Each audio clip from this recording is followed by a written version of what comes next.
Olá pessoal, bom dia. Aqui quem fala é Marcos Pavione. Eu fui convidado a falar um pouquinho para vocês sobre alguns pontos, alguns questionamentos, então a gente vai tentar responder de uma forma rápida, né, algumas dúvidas que vocês tiveram. Primeiro me perguntaram sobre os pontos principais de ausculta pulmonar. É, Como a gente, né, às vezes a gente fica pensando assim, se na ausculta cardíaca você tem focos, né, foco mitral, tricúspide, para tentar auscultar melhor algumas válvulas. Talvez a gente tivesse também focos ou pontos específicos para o pulmão, né? E na verdade isso não acontece muito bem, né? Quando a gente vai estudar semiologia pulmonar, eu estou compartilhando com vocês aí na tela. Geralmente a gente tem que lembrar que eu tenho na parte de trás a escápula, então eu não vou conseguir ouvir nada nessa região. Então, geralmente aqui no meio também não adianta que eu tenha a coluna e a musculatura paravertebral. Então, os pontos de ausculta geralmente são entre a escápula e a coluna, e às vezes a gente vai fazendo essa linha grega ou a ausculta em escada, né, onde a gente começa pelo ápice e compara, né, bilateralmente. Essa comparação bilateral ela é muito importante e a gente vai descendo sempre um degrau e comparando bilateralmente, tá? Vai fazendo isso de forma alternada, tanto atrás quanto na frente. Então, assim, é uma ausculta completa do pulmão e não pontos específicos. É óbvio que no dia a dia, na urgência, um paciente que se mostra eupneico, frequência respiratória normal, né, você auscultar pelo menos aqui alguma coisa de ápice, alguma coisa de ponto médio, alguma coisa de base, né, pelo menos 3 pontos aqui nas costas, é a mesma coisa a gente fazer na parte anterior do tronco, já é suficiente, né, para um paciente que está assintomático. Mas se eu quero estudar bem o pulmão, eu vou ter que fazer toda essa sequência.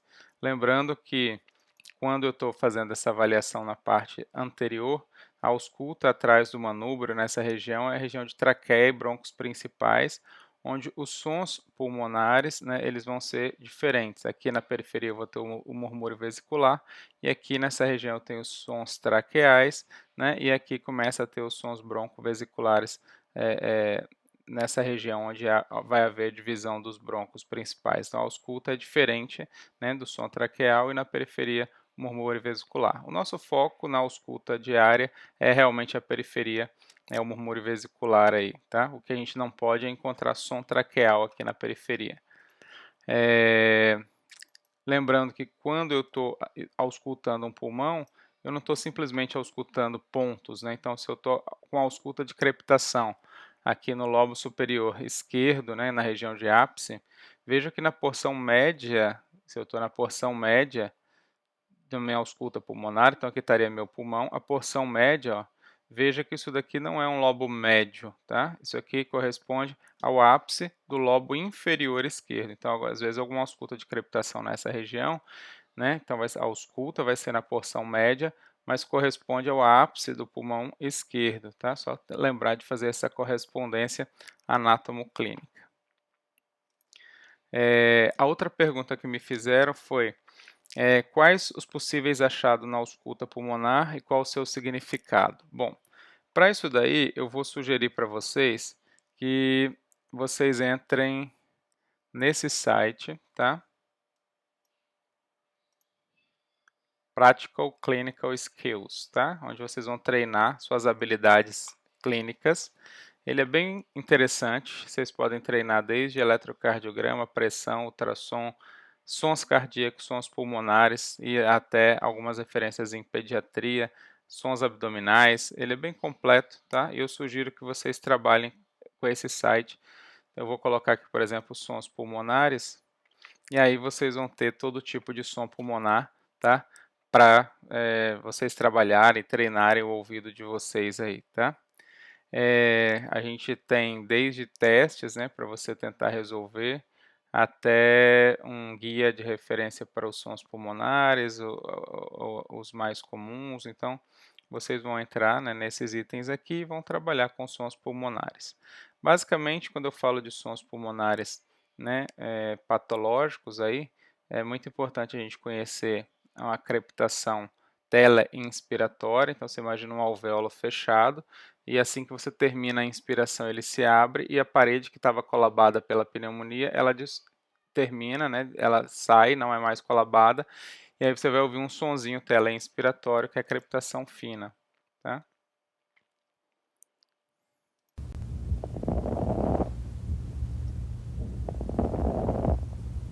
Parece um roçar de cabelo. Se você roçar o seu cabelo assim próximo ao ouvido, você vai ouvir algo parecido com isso. Geralmente indica que seu alvéolo está cheio de pus, seria basicamente pneumonias, seria basicamente líquido no pulmão, seja no pulmão de síndrome do desconforto respiratório agudo, como a gente está tendo agora no Covid, seja no pulmão de insuficiência cardíaca, tá? Um outro som que é muito importante vocês conhecerem são o som do sibilo, né? O sibilo já não é na inspiração, é um som da expiração. Então, na inspiração, seu pulmão abre, o pulmão, né, o elástico do pulmão ele é forçado a abrir com o uso de musculatura, e na expiração, como não tem músculo, né, o pulmão ele vai fechar sozinho, espontaneamente, e aí nesse momento ele vai encontrar uma resistência e aí vai fazer um barulhinho, tá? Em alguns pacientes, que é o que a gente chama de sibilo, tá? Então, o sibilo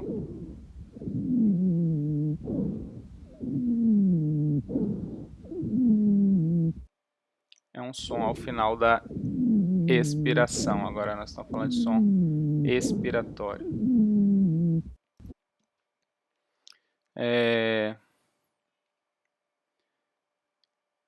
Em pediatria é interessante vocês conhecerem também o estridor, que é um som mais da região de edema, dessa região da glote, que é muito comum nas laringites.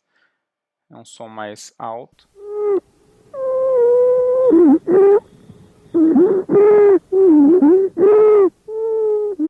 E o estridor ele é mais inspiratório, né? Tá? Geralmente em pediatria ele é mais comum na laringite viral mesmo.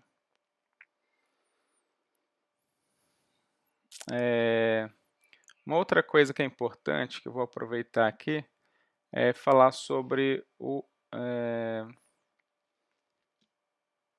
ronco, tá? O ronco é um barulho que não é para a gente ouvir, né, no pulmão, porque quando a secreção chega na via principal, ali nos brônquios principais, você vai tossir e vai limpar o seu pulmão. Então, geralmente o ronco ele aparece antes da tosse, que é um catarrinho ali subindo e descendo na árvore traqueal principal, tá? E geralmente é mais comum em pacientes que estão sedados, em UTI, com ventilação mecânica, onde o mecanismo da tosse não funciona muito. Então você vai ouvir um barulho tanto na ins quanto na expiração, né? Isso aí é mais parecido com o que a gente chama de ronco mesmo, tá? Existem vários outros sons que têm a ver com a mudança da qualidade do som e tudo, mas a gente não vai entrar nesses detalhes, eu vou falar mais desses sons patológicos especificamente, ok? Então esse site aqui é o que eu indico para vocês, Practical Clinical Skills, para vocês trabalharem um pouco de ausculta pulmonar. Outra pergunta que me fizeram foi sobre as bolhas pulmonares, né? Então, em relação a bolhas pulmonares, é importante que a gente entenda um pouco, né, da anatomia e da fisiologia cardíaca.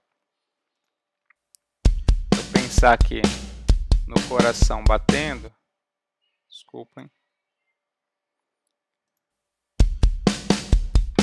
Toda vez que as válvulas atrioventriculares elas se fecham, né, a gente vai ter um som. Toda vez que ela se fecha, a gente vai ter um som de vibração, que é o B1, tá?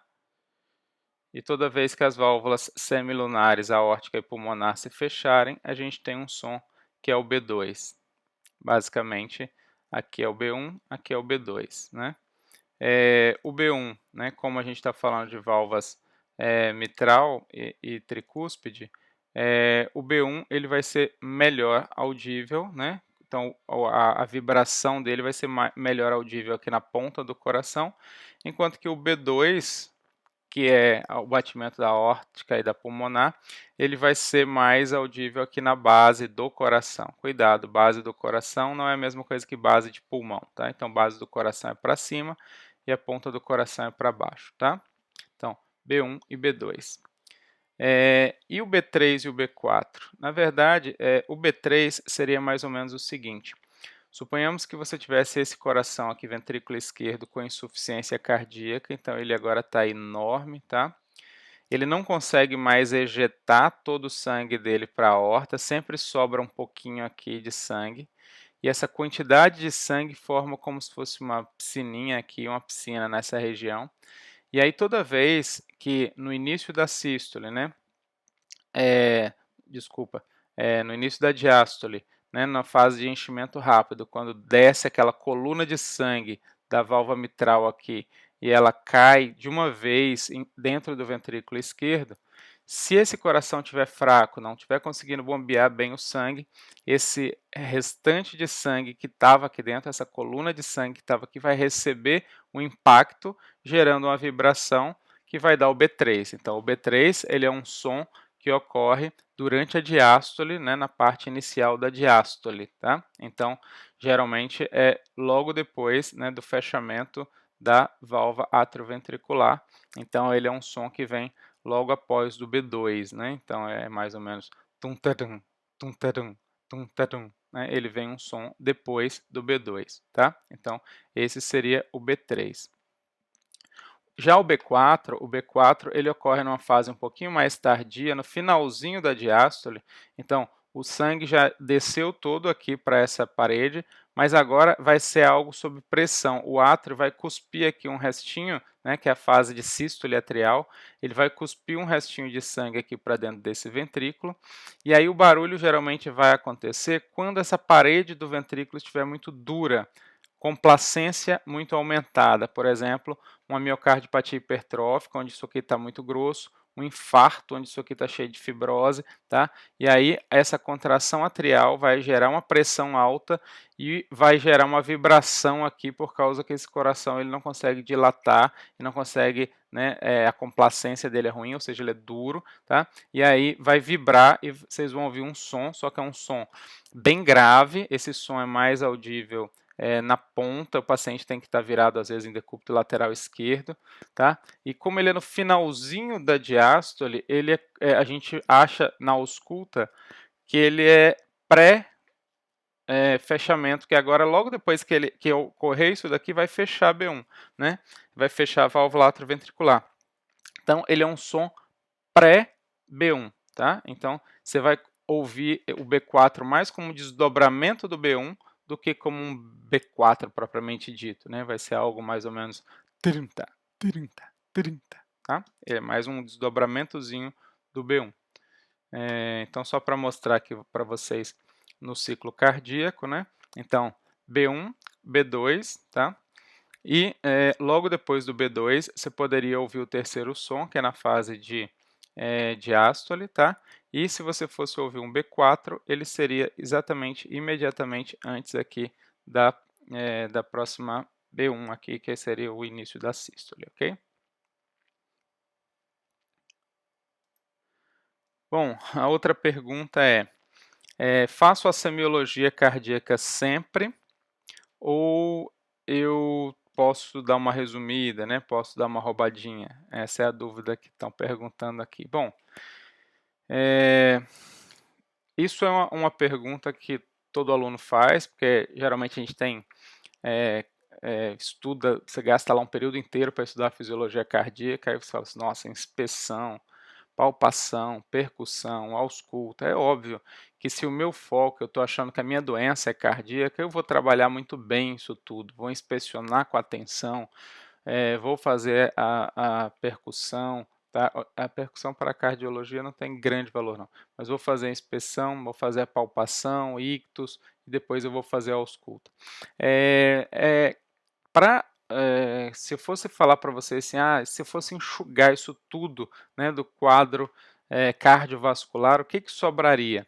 Eu recomendo isso daqui, que é o que a gente ensina para os alunos, assim, ó, toda vez que tocar um paciente na sua vida, né, ou é a mesma recomendação que a gente dá para atendimento na sala de urgência. O mínimo do mínimo do mínimo que a gente faz é contar bem a frequência cardíaca, tá?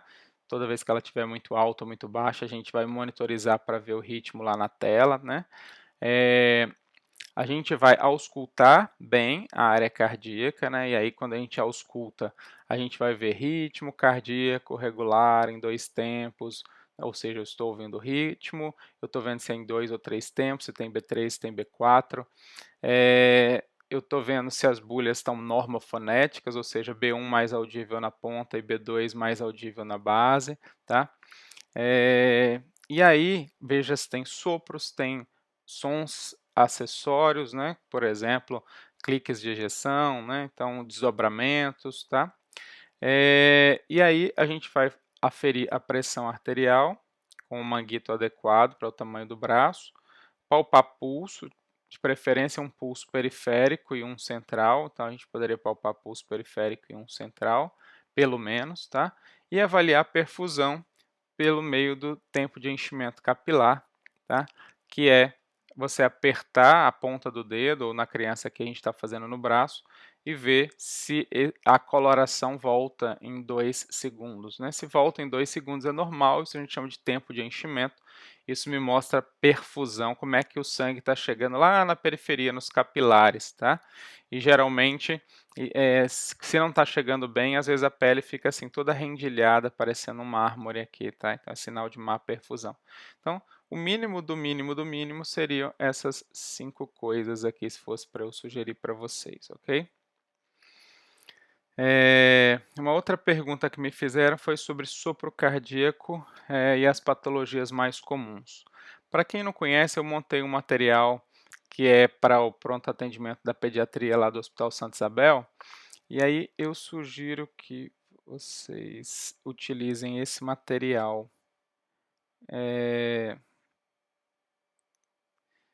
Deixa eu achar aqui. Aqui, ó. Vocês podem imprimir depois com a turma que já está no estágio, né? Como é que eu atendi um paciente com sopro? Aqui está falando em pediatria, e a gente tem que diferenciar principalmente o sopro inocente de Still, que é o que confunde um pouco com o sopro patológico, mas a gente teria algumas perguntas e alguma anamnese para tentar diferenciar qual é o sopro inocente do sopro patológico, tá? Sabendo que o sopro inocente é um sopro que tem que ser sistólico, no máximo 3 cruzes, borde external esquerdo baixo, que não irradia, é um sopro com característica vibratória e sem sons acessórios, tá? E me perguntaram quais que são os mais comuns. Se eu fosse falar para vocês quais que são os mais comuns, eu trabalharia com as cardiopatias mais comuns, né? Então, assim, na prática, o que dá sopro geralmente são cardiopatias. Então, assim, CIV é disparadamente comunicação entre os ventrículos, é disparadamente a mais comum, seria mais ou menos esses buraquinhos aqui na parede do ventrículo, gerando vibração e sopro, tá? As estenoses pulmonares, elas também dão bastante barulho, são bem comuns, tá? Persistência do canal arterial. CIA já é mais difícil de vocês auscultarem, apesar dela ser mais comum, é mais difícil de auscultar o sopro da CIA. Mas geralmente a CIV e as estenoses pulmonares. E a mistura desses dois, né? A mistura de CIV com a estenose pulmonar é a tetralogia de Fallot. Mas basicamente CIV, estenose pulmonar, PCA são as mais comuns. Depois veria estenose aórtica e CIA, tá? Então seria nessa ordem mais ou menos. Para quem não conhece esse protocolo lá que a gente tem lá do Santa Isabel de Sopro, é interessante vocês conhecerem, tá? Inclusive, eu fiz um desenho para facilitar lá para vocês, de se você encontrou um sopro mais intenso, né, nessa região aqui infraclavicular, provavelmente se trata de uma persistência do canal arterial, e já nessa região aqui, né, de segundo espaço intercostal esquerdo, poderia ser, se fosse sistólico, estenose pulmonar, comunicação interatrial, coarctação de aorta, né, que é esse estreitamento da aorta aqui, se for diastólico, mais para insuficiência pulmonar. Então, a gente colocou mais ou menos quais seriam os sopros mais comuns em cada área dessa, se você ouvisse, sendo ele sistólico ou sendo ele diastólico. Tá? Então, separar o sopro entre sistólico e diastólico é muito importante. Tá? Esse material tem também lá na apostila de protocolos de pediatria lá do Hospital Santa Isabel. vocês podem pegar com quem está lá no estágio e tudo, e já estudar isso daqui depois, tá? Eu também tenho o link disso daí, eu poderia passar para vocês depois com calma. Bom, a proposta então é que eu fizesse respostas rápidas para vocês, né? Então, espero ter ajudado aí e bons estudos aí para vocês, ok?